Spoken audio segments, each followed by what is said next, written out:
Well, hello folks, and welcome back to Exploration Place. I'm Daniel, and I am here for another behind the scenes tour. Now, just under a year ago, we reopened Where Kids Rule, otherwise known as the Castle, with all kinds of improvements. We've taken a look upstairs at some of the improvements, but today we're gonna look at the ground floor, and the ground floor has a lot to discover. Now, the first place where we actually did some big changes was in our Wheelwright and Smith shop. And in here, you used to be able to just shoe the horses, which was great, always fun, picking out what size horseshoe fits on which horse and then attaching them just like so. But we also added now how to build a wheel. And these wheels are pretty ingenious.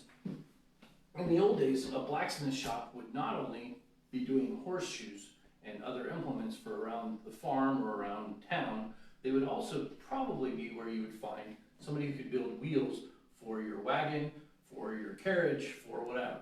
So basically the way we did it is each of these sections goes together with one of these rods. Now, if I take this apart, we can see how these come out, and they just attach with magnets. So you have to figure out what size. A smaller wheel here on the right takes the smaller sections, and you fit them all together. And once you have them all put together, then what a blacksmith would have done is there was a ring that would go around the outside, but the ring was too small to fit on the wheel.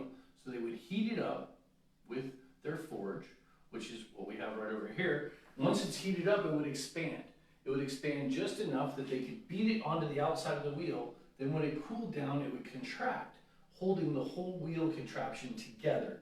Now, we can't have people actually using a forge. So we have these cool little pieces that go around the outside, and that's what locks the wheel together all the way around.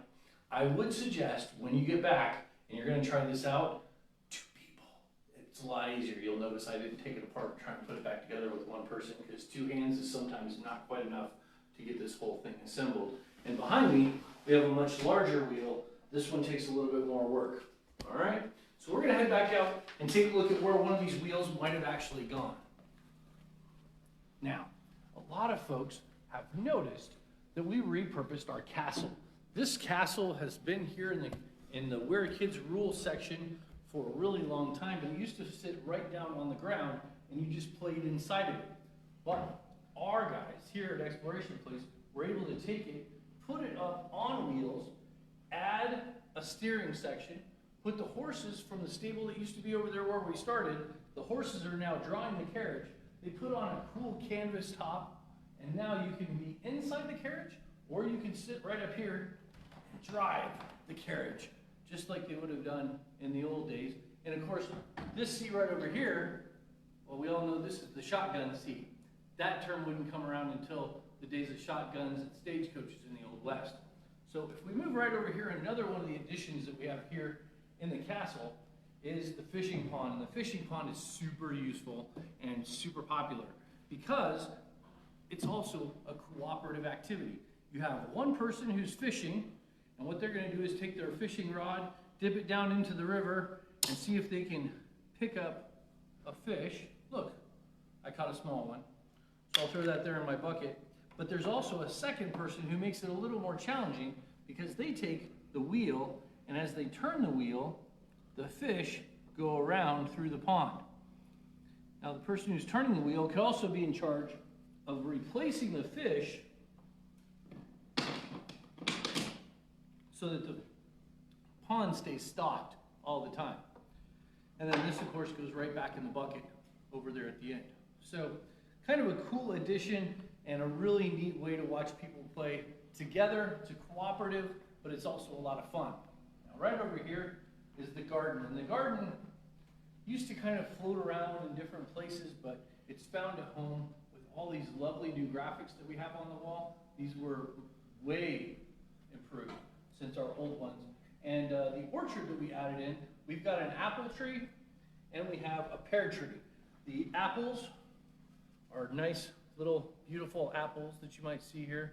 Those are really nice. They're weighted at the bottom so that they sit upright. And then the pears are about the same. Now, you will have noticed if you were here right when we first reopened the castle, there were plastic pears and plastic apples. The problem was they were so realistic, people tried to eat them. So we had to get rid of those and bring in these cloth replicas that are not quite as yummy looking.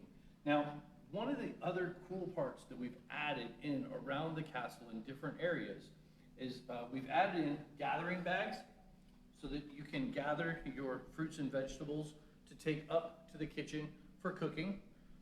And then you can also have somebody who uses the bag to bring the things back down from the kitchen. But we also added in these smell boxes. And there's smell boxes all throughout the castle of different things. There was one in the blacksmith shop where we started out. There was one in the stable. I would suggest checking out the stable one. It's a lot of fun. But this one, what you do is you push in on the little knob and it puffs some odor out through here. So I'm gonna see, this is actually one of my favorites. This one smells like apple blossoms, but my all-time favorite of all of them in the entire building is this one. Move this over and I just push, give it a couple little pushes. It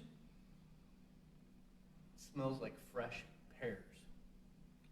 One of my favorite things that we've developed here in the building, and this was all built by our tech department. Lots of great improvements to the castle area. We can't wait for everybody to be back here with us to check it out and play. Until then, stay safe. Excuse me, and stay home. I'll see you next time.